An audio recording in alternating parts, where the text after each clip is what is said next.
ప్రారంభ రోజుల్లో చూస్తే యేసు ప్రభువుని మనం నమ్ముకొని ఆ ప్రాచీన రోజుల్లో మనల్ని మనం గమనించుకుంటే పాపమే మనల్ని పట్టుకుంది. ఏం పట్టుకుంది? పాపం మనల్ని పట్టుకుంది.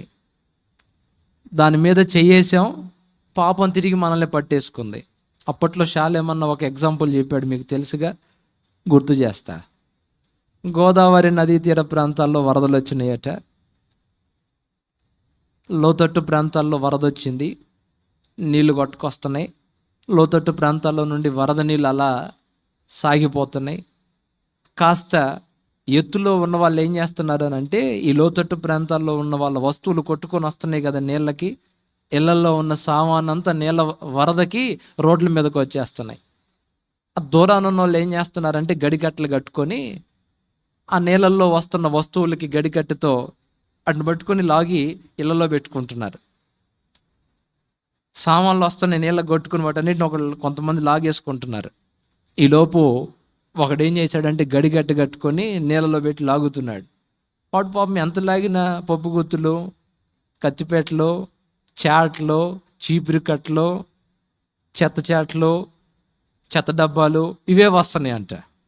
చూశాడు, ఇదేంటిరో బాబు, నాకు చెత్త అంతా వస్తుంది, అసలైన సరుకు అంతా వాళ్ళకి వెళ్ళిపోతున్నాయి, పెద్ద పెద్ద మూటలు కొట్టేస్తున్నారు, నాకేమో ఈ చీపురు కట్టలు, కత్తిపెట్టలు, పప్పు గుత్తులు వస్తున్నాయి అని ఆలోచించాడు. ఇలా కాదు, ఈసారి ఏదైనా పెద్ద మూట కనపడితే నాకు కాస్త ఈత వచ్చు కదా, ఈత కొట్టుకుంటూ వెళ్ళి పట్టుకొచ్చుకుందామని గడికట్టు పక్కన పెట్టి గమనిస్తుంటే ఒక నల్లటి మూట నీళ్ళల్లో అలా కొట్టుకొస్తుంది. ఆ దొరికింది పో, లక్కీ ఛాన్స్. అదొక్కటి తగిలితే చాలు మన జీవితం, మన పంట పండిద్దని అది దగ్గరికి రాగానే ఎగిరి ఒక దూకాడు నీళ్ళల్లో, ఈత కొట్టుకుంటూ వెళ్ళాడు, గట్టిగా మూటను పట్టుకున్నాడు. మూటనైతే పట్టుకున్నాడు కానీ ఒడ్డుకు రావట్లా, నీళ్ళలో పడి కొట్టుకుపోతున్నాడు. ఈ తంతంతా గమనించిన ఆ బయట ఒడ్డునున్న వాళ్ళు అంటారు, ఒరేయ్ సస్తావు, పోతే పోయింది, పోనీరా, బ్రతుకుంటే ఏదో ఒకటి చేసుకొని బ్రతకొచ్చు, కష్టం చేసుకొని. మూట కోసం పోతే బ్రతుకు పాడైపోద్ది, వరదలో చిక్కుకుంటావు, చచ్చిపోతావు, దాన్ని వదిలేయరా బాబు, కక్కుర్తి పడమాకురా, దాన్ని వదిలేసేయరా అని వీళ్ళు కేకలేస్తుంటే వాడు అంటాడంట నీళ్ళ వరదలో ఉండి 2 చేతులు ఇట్లా పైకెత్తి, ఓరే నాయనా, నేను వదిలి చాలా సేపు అయింది, అదే నన్ను పట్టుకుంది. అది పట్టుకుందా? ఒరే మూట పట్టుకోవడం ఏంటిరా, ఇది మూట కాదురా నాయన, ఎలుగుబంటి. ఆ వరద నీటికి మొత్తానికి నీళ్ళల్లో చిక్కుకుంది, ఏ ఆధారం దొరక్క ఊపిరి బిగబట్టి నీళ్ళలో కొట్టుకుంటూ వస్తుంది, ఏదైనా దొరికితే పట్టుకుందామని పోయి దాని మీద చెయ్యేసాను, తిరిగి నన్ను పట్టుకుంది. నేను ఎప్పుడో వదిలేనురా బాబు, అదే నన్ను పట్టుకుంది, దయచేసి మీరు నన్ను విడిపించండి అని కేకలేస్తున్నాడంట. అచ్చు యేసు ప్రభువుని నమ్ముకోకముందు మన బ్రతుకు అలానే ఉంది, అవునా కదా? తెలిసి తెలియక చిన్న చిన్న అలవాట్లకి లోనయ్యాము. ఏముందిలే, చిన్నదేగా, ఇదేముందిలే, ఇదెంతలే అని చిన్న చిన్న అలవాట్లే కదా అని చెప్పి అలవాటు చేసుకొని తర్వాత మానుకుందామంటే మానుకోలేని పరిస్థితి వచ్చింది. ఈరోజు చాలామంది త్రాగుబోతులు ఏడుస్తున్నారు. ఎందుకో తెలుసా? త్రాగుడు మానుకుందామంటే మానుకోవడం మా వల్ల కావడం లేదు. ఈరోజు చాలామంది జోదగాళ్ళు, బెట్టింగులకు అలవాటు పడిపోయిన వ్యక్తులు సమాజంలో మంచిగా బ్రతికారండి. నాకు కొంతమంది తెలుసు, భార్యా బిడ్డల్ని చాలా చక్కగా ఘనంగా పోషించుకున్నారు. ఈరోజు బెట్టింగ్ యాప్లకి చిక్కుబడి, లాటరీ టికెట్లకి చిక్కుబడి, బెట్టింగులకు చిక్కుబడి వాళ్ళ జీవితాన్ని దారాదత్తం చేసి ఈరోజు దాని నుండి మానుకుందామంటే ఆ బెట్టింగ్ని ఆపడం వాళ్ళ వల్ల కావట్లేదు. వాస్తవమా కాదా? చాలామంది లోపల మూలుగుతున్నారు, ఏమంట అడుగు పెట్టాను ఈ బెట్టింగుల్లో, ఈ లాటరీ టికెట్లలో, మానుకుందామంటే మానుకోవడం మా వల్ల కావడం లేదు. పట్టేసింది, జలగబట్టినట్టు పట్టింది. యేసు ప్రభుని మనం నమ్ముకోకముందు ఆ రోజుల్లో పాపం మనల్ని పట్టింది. ఒక్కొక్కరిని ఒక్కొక్క పాపం పట్టేసిందండి. కొంతమంది మనుషులకు చిక్కారు. నేను అంత తొందరగా బెండేం అవ్వను, జస్ట్ టైం పాస్ అంతే. ఖాళీగా ఉన్నప్పుడు కొంచెం చాటింగు, కొంచెం షూటింగు. కాస్త ఏదో టైంపాస్ కోసం ఆ అమ్మాయితో మాట్లాడుతున్నాను అంతే. ఏం లేదు, కాస్త సరదా కోసం ఆ అబ్బాయితో మాట్లాడుతున్నాను అంతే. ఒరే, ఇలానే చాలామంది సరదా కోసం స్టార్ట్ చేసి కుటుంబాలు పాడు చేసుకున్నారు, ఇప్పుడే వదిలిపెట్టు అంటే, లేదు లేదు వాళ్ళలాగా వీళ్ళలాగా కాదు, నేను ఐరన్ రాడ్ లాంటోడిని, తొందరపడి ఎవరికి నేను చిక్కను, బ్యాలెన్స్గా ఉంటా నేనని తర్వాత అక్రమ సంబంధాల్లో చిక్కుబడిపోయి, నువ్వు లేకపోతే నేను లేను, నేను లేకపోతే నువ్వు లేను అన్నట్టుగా ఈరోజు చాలామంది మనుషులకు బందీలైపోయారండి. సెల్ ఫోన్కు బానిసలైపోయారు ఈరోజు చాలామంది సెల్ ఫోన్లకి. మీకు తెలుసా, ఆ మధ్యకాలంలో ఒక నివేదిక వచ్చింది, కొంతమంది శాస్త్రవేత్తలు పరిశోధించి చెప్పిన మాట ఏంటో తెలుసా? ఒక త్రాగుబోతుడు త్రాగుడికి అలవాటైతే మానుకోవడం సాధ్యమైద్దేమో కానీ ఈరోజు చాలామంది సెల్ ఫోన్కి బానిసలైపోయారు. దాని నుండి బయటపడడం చాలా కష్టమైపోతుంది. ఒక త్రాగుబోతు త్రాగుడు మానుకుంటాడు కదా, దానికంటే 5 రెట్ల ప్రభావం మనిషి మీద ఈరోజు సెల్ ఫోన్ చూపుతుందట. ఏంటంట? కరెక్ట్గా చెప్పాను, మీకు అర్థమైందో లేదో మళ్ళీ చెప్తా. త్రాగుడు వ్యసనం కంటే కూడా 5 రెట్ల భయంకరమైన ప్రభావం ఈరోజు సెల్ ఫోన్ మనిషి మీద ప్రభావం చూపుతుందట. భార్య లేకుండా బ్రతకగలుగుతాడు, పిల్లలు లేకుండా బ్రతకగలుగుతాడు, తిండి లేకుండా బ్రతకగలుగుతాడు, నీళ్లు లేకుండా బ్రతకగలుగుతాడు, ఫోను లేకుండా మాత్రం బ్రతుకలేడు. తినేటప్పుడు అదే, అక్కడ కూడా అదే. మొన్న మధ్య నేను సెల్ ఫోన్ చూస్తుంటే ఒక డాక్టర్, ఒక అతను 2 కాళ్ళు అట్లా లేపున్నాడు, యాడ్ వస్తుంది, 2 కాళ్ళు అట్లా లేపున్నాడు. ఇదేంట్రా బాబు ఇలాంటి వీడియో పెట్టారని పోయేవాడిని ఆగా. ఆ కాళ్ళు లేపున్నారు, చిన్నగా అట్లా చూపించుకుంటా అల్లాడిపోతున్న అతని ఫేస్ని చూపించారు. ఏమైంది ఇతనికి అనుకున్న లేపు ఒక డాక్టర్ అమ్మ వచ్చింది. డాక్టర్ అమ్మ వచ్చి ఏమనిందో తెలుసా? మీరు కూడా బాత్రూంలోకి సెల్ ఫోన్ తీసుకెళ్తున్నారా, కొద్ది రోజులు కాళ్ళు పైకి లేపి కడతారు మీకు అందే. గుండె గుబేలు మంద నాకు. బాత్రూంలోకి సెల్ ఫోన్ తీసుకెళ్తే కాళ్ళు పైకి లేపి కడతారా? ఏమైందా అని చూస్తే ఆమె చెప్తుంది, మీరు చూసిన ఇతను బాత్రూంలోకి వెళ్ళి 5 నిమిషాల కార్యక్రమం ముగించుకొని రావాల్సింది ఆ ఫోన్ పిచ్చిలో పడి గంటన్నర ఉంటున్నాడు అంటే షింకు మీద.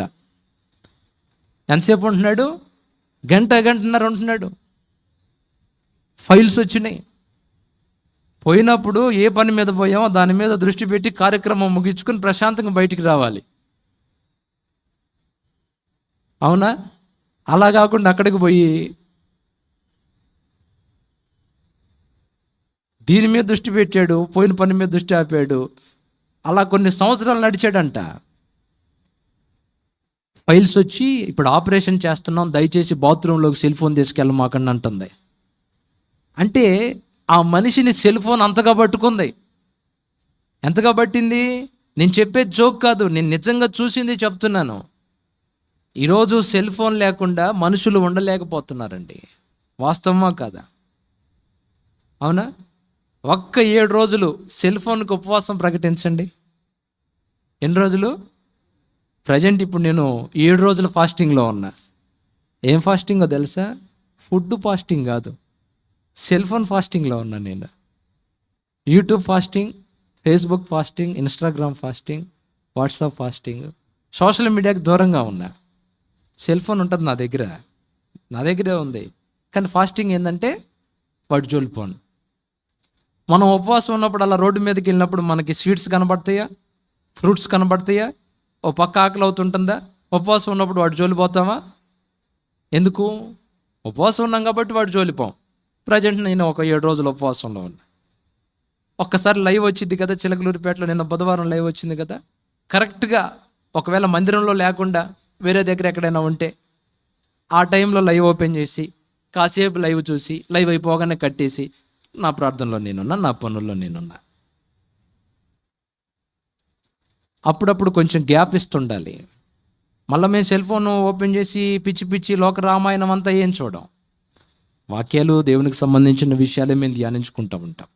ఎక్కువగా అంతగా సమయం కూడా దాని కొరకు కేటాయించం. కానీ అసలు దాని నుండి అసలు పూర్తిగా డివైడ్ అవ్వాలని ప్రజెంట్ అయితే ఒక కీప్యాడ్ ఫోన్ వాడుతున్నా నేను. ఏంటి? కీప్యాడ్ ఫోన్ ఉంది, టచ్ ఫోన్ ఉంది. 7 రోజులు ఫాస్టింగ్, అప్పుడప్పుడు అట్లా గ్యాప్. ఏది మనల్ని పట్టేయకూడదు. ప్రార్థన ఉంది, కోడికి వస్తుంది, పలానా టైంకి లైవ్ వస్తుంది అని అంటే ఆ టైంకి ఓపెన్ చేయటం, అది కూడా దైవికంగా ప్రార్థనలో ఏకీభవించి కట్ చేయటం. ఈరోజు చాలామంది సెల్ ఫోన్కు బానిసలు అయ్యారు. మొన్న మధ్యకాలంలో మీరు కూడా చూసుంటారు, ఒక తల్లి పిల్లోడు ఎప్పుడు పబ్జీ గేమ్ ఆడుతున్నాడని ఆ దగ్గర నుండి సెల్ ఫోన్ తీసేసింది. వాడికి పిచ్చిలో పడ్డట్టు అనిపించింది. ఆ సోదరి కూరగాయలు కట్ చేస్తూ ఉంది.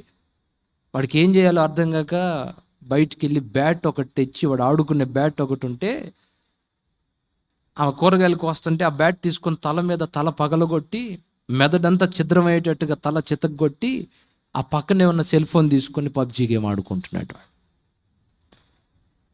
కన్న తల్లి తల పగలగొట్టి ఫోన్ వద్దురా అన్నందుకు ఆమె తల పగలగొట్టి సెల్ ఫోన్. నిజం చెప్పండి, ఈరోజు సెల్ ఫోన్కి మీరు బానిసలు అయ్యారా లేదా? మిమ్మల్ని అది పట్టిందా లేదా? ఒక్కసారి టెస్ట్ చేసుకుందాం. 24 గంటలు సెల్ ఫోన్ జోలు కనుక మీరు పోకపోతే, ఒకవేళ సెల్లుగానే వాడాలి, ఫోన్ చేసుకోవడం, ఏమంటారు, ఫోన్పే, వీటికి అయితే ఓకే. ఇక వేరే యాపుల్లోకి వెళ్ళకుండా ఒక్కరోజు మీరు ఉండగలుగుతారా? ఉండగలిగితే ఫాస్టింగ్ ఉండండి. ఏం ఫాస్టింగు? Social media fasting. ఏం ఫాస్టింగ్ అది? నువ్వు దానికి చిక్కావా లేదో ఇట్టి అర్థమైపోద్ది. పెట్టుకోపో, రేపే కడుపు నిండా ఆనందిలు సోషల్ మీడియాని పక్కన పెట్టు. మొన్న మధ్యకాలంలో ఒక వీడియో చూశాను నేను. ఆ వీడియో ఏంటో తెలుసా? ఒకడు నీళ్ళల్లో పడ్డాడు ఒక ఫోటోలో. కొంతమంది వ్యక్తులు ఆ నీళ్ళలో ఉండి బయటికి తెచ్చారు రెండో ఫోటోలో. మూడో ఫోటోలో కడుపులో నీళ్ళు ఉంటాయిగా, అవి ఒత్తుతూ ఉంటారు.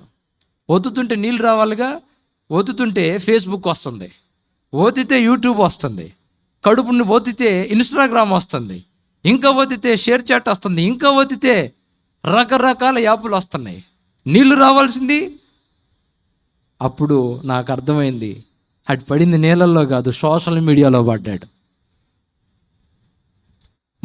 మద్యానికి, వ్యభిచారానికి ఏదో ఫోటో వచ్చింది, ఏదో తమ్ముడు వేసాడు. అది సెలైన్ బాటిల్. ఇప్పుడు ప్రజెంట్ అలా అయిపోయింది. మద్యానికి, వ్యభిచారానికి, జోదానికి, సెల్ ఫోన్కి ఈరోజు మనుషులు చిక్కుబడిపోయారు. యేసు ప్రభుని నమ్ముకోకముందు వాటికి మనం బానిసలం అయితే, ఆ పాపపు పట్టు నుండి ఎవ్వరూ మనల్ని విడిపించలేదు. అంతరం తంత్రం ఏది మనల్ని విడిపించలేదు. కానీ యేసు రక్తము పాప సంఖ్యలో తెంచి మనల్ని పట్టిన పాపాన్ని విరచి ఆ సంఖ్యలో బ్రద్దలు చేసి మనకు విముక్తి కలిగించి వెళ్ళు విడుదల. అమాయకంగా వెళ్ళి చేయి వేశావు, పట్టేశాయి, ఎంతో గింజుకులాడుతున్నావు బయట పడదామని. నీ స్వశక్తితో బయటకు రాలేవు. నీ సొంత జ్ఞానంతో, నీ సొంత పట్టుదలతో పాపపు పట్టు నుండి నువ్వు బయటకు రాలేవు. ఈ రోజు నువ్వు ఇక్కడ ఉన్నావు, మనసారా ప్రభువుని ఆరాధిస్తున్నావు అని అంటే నిన్ను విడిపించిన వాడెవరో, ఆయన పేరేంటి ఒకసారి గట్టిగా చెప్పు. ఎవరు? యేసయ్యనా? మంత్రగాళ్ళు కాదుగా, తంత్రగాళ్ళు కాదుగా, ఏ దేవుడు ఏ దేవతో కాదుగా. పాపపు సంఖ్యలు తెంచి ఈరోజు మనిషిని పాపము నుండి విముక్తి చేసిన వాడు నజరేయుడైన యేసు. పడితే గట్టిగా. ఎంతో మంది సాక్ష్యాలు చెప్పుకుంటా పోతే ఈరోజు రాత్రి సరిపోదు. ఆయన ఎంతమందిని విడిపించాడో, ఎన్ని కుటుంబాలను పాపపు సంఖ్యలలో నుండి బయటికి తెచ్చాడో, ఇన్ని సాక్ష్యాలు ఉన్నాయి. నాకు తెలిసిన ఒక ఆయన ఉన్నాడు పేటలో, 25 సంవత్సరాలు పచ్చి తాగుబోతూ, ఉదయం లెగవగానే మొహం కూడా మందుతోనే కడుగుతాడు. అలాంటి పచ్చి తాగుబోతుని మార్చాలని పసర్లు బోపించారు, అంతరాలు తంత్రాలు కట్టించారు. తను మానుకోల. పిల్లల మీద ఒట్లేశాడు, మానుకోల. మరి ఈరోజు అతని పరిస్థితి ఏంటో తెలుసా? త్రాగుడు మానుకున్నాడు, తన రెక్కల కష్టం తన కుటుంబానికి ఇస్తున్నాడు. సంతోషంగా పండుగ వాతావరణం ఈరోజు ఆ కుటుంబంలో నెలకొంది. యేసు ప్రభువుని నమ్ముకోకముందు మనల్ని పట్టుకున్న పాపాన్ని విడిపించిన వాడు నజరేయుడైన యేసు. ఈరోజు యేసు ప్రభువుని నమ్ముకున్న తర్వాత ప్రభు మరలా మరొక వాక్కునిస్తున్నాడు, శారీరక క్రియలను విడిచిపెట్టు. పౌలు గలతీ సంఘానికి చెప్పాడు, శరీర కార్యాలను నువ్వు విడిచిపెట్టాలి. అదేంటి ప్రభువా, నువ్వు విడిపించవా? ఒకసారి ఇట్లా లెగుస్తావు నాయన, ఒకసారి నన్ను పట్టుకో, దగ్గరగానే పట్టుకో, కొంచెం దగ్గరికి జరుగు కెమెరా. ఇప్పుడు నేను అతను వదిలిపెట్టాలా, అతను నన్ను వదిలిపెట్టాలా? నోరు తెరిచి చెప్పండి. నేను అతను వదిలిపెట్టాలా, అతను నన్ను వదిలిపెట్టాలా? నేను ఎంత గింజుకులాడినా ఒకప్పుడు వదల్లా ఆయన. యేసయ్య మధ్యలో వచ్చి సంఖ్యలు తెంచి నన్ను విడిపించాడు. ఇప్పుడు ప్రభు మరలా ఇస్తున్న మాట ఏంటో తెలుసా? నువ్వు వదిలిపెట్టు అంటున్నాడు. అంటే ఏం జరిగిందని అర్థం? కాస్త వదిలయ్యా. ఏమైంది? ఇప్పుడు నేను పట్టుకున్నాను, ఆయన నన్ను పట్టుకున్నాడా? ఇప్పుడు నేను ఆయన వదిలిపెట్టాలా, ఆయన నన్ను వదిలిపెట్టాలా? కానీ ఇప్పుడు మన వాళ్ళు ప్రార్థన ఏంటో తెలుసా చాలామందిది, ప్రభువా సాతాను నన్ను శోధిస్తున్నాడు, ఆయన నన్ను పట్టుకున్నాడు, ప్రభువా యేసు నామములో వాడు నన్ను విడిచిపెట్టి పోవనుగాక. నువ్వు సాతాను కాదులే, బాధపడు మాకు. జస్ట్ ఎగ్జాంపుల్ చెప్తున్నా, దయచేయండి. ఆయన దేవుడు ఏమంటాడు? ఒకవేళ ఈ బంధించిన వ్యక్తితో దేవుడు అతను వదిలిపెట్టంటే అతనేమంటాడు? ప్రభువా చూడు, నువ్వు నన్ను పట్టుకున్నావేంది? ఎవరిని పట్టుకున్నారు ప్రభువా? నేను పట్టుకున్నాను, అతను పట్టుకున్నాడా? అతనే పట్టుకున్నాడు. మరి ఇప్పుడు నా తప్పేమన్నా ఉందా? నన్నే ఇంటికి తీసుకొచ్చుకున్నాడు, నేనే వచ్చాను, నేను రాలేదు ప్రభు, బలవంతంగా పట్టుకొచ్చుకున్నాడు. అంటే ఇప్పుడు దేవుడు మనతో ఏమంటున్నాడు తెలుసా? నువ్వు వదిలిపెట్టి. ఇప్పుడు అది ఒకప్పుడు పాపం నిన్ను పట్టుకుంది, ప్రభు విడిపించాడు. ఇప్పుడు నువ్వే పోయి పాపాన్ని పట్టుకుంటున్నావు. హల్లెలూయా. ఎందుకంటే నీ మీద ఏగ వాలాలన్నా ఎవరు సెలవు అవ్వాలి? దేవుని ఆజ్ఞ రాకుండా ఏగ వాలటానికి లేదు. ఇప్పుడు మనమే శరీర ఇచ్ఛలను విడిపించుకు పరిగెత్తాలి. చాలే మనం మాకు అప్పుడప్పుడు చెప్తుంటాడు, కొంతమంది కంటే దెయ్యాలు పడతాయి అంట, కొంతమంది ఏమో దెయ్యానికే పడతారంట. ఏంటి? కొంతమందికి ఏమో ఒరిజినల్ దెయ్యాలు పడతాయి, ఒరిజినల్గా దెయ్యాలు వాళ్ళకు పడతాయి. కానీ విచిత్రం, కొంతమంది దెయ్యానికే పడతారంట. అంటే దీని అర్థం ఏంటి? మీ గతంలో చాలా చెప్పానుగా, బోలెడని చెప్పానుగా నేను సాక్ష్యాలు. నా సందేశం అది కాదు, అందుకే దాటిపోతాను. కొంతమందికి భయం పడితే కొంతమంది భయానికే పడతారు. ఇప్పుడు నువ్వు వదిలిపెట్టాల్సిన సమయం వచ్చింది. భయాన్ని వదిలిపెట్టు, పాపాన్ని వదిలిపెట్టు, విడిచిపెట్టి దేవుణ్ణి హత్తుకో. పందుల దొడ్డిని తప్పిపోయిన కుమారుడు వదిలిపెట్టి వచ్చాడా? లేకపోతే ఈ తండ్రి వెతుక్కుంటూ వెళ్ళి కుమారుడిని తెచ్చుకున్నాడా? కుమారుడే మారు మనసు పొంది, ఛీ ఈ పందుల దొడ్డిలో నేను ఉండకూడదు అనుకొని కదా బయటకు వచ్చింది. అవునా? ఆ టైపులో మీరు రండి. ఎవరెవరు ఎక్కడెక్కడ వేటిల్ని పట్టుకుని ఏలాడుతున్నారో, వేటిల్ని పట్టుకుని ఊగులాడుతున్నారో, ప్రభు అంటున్నాడు, రా, పాపాన్ని విడిచిపెట్టిరా, మారు మనసు పొంది వెనక్కి తిరుగు. అంత నీ చేతిలోనే ఉంది, అంత నీ చేతిలోనే ఉంది.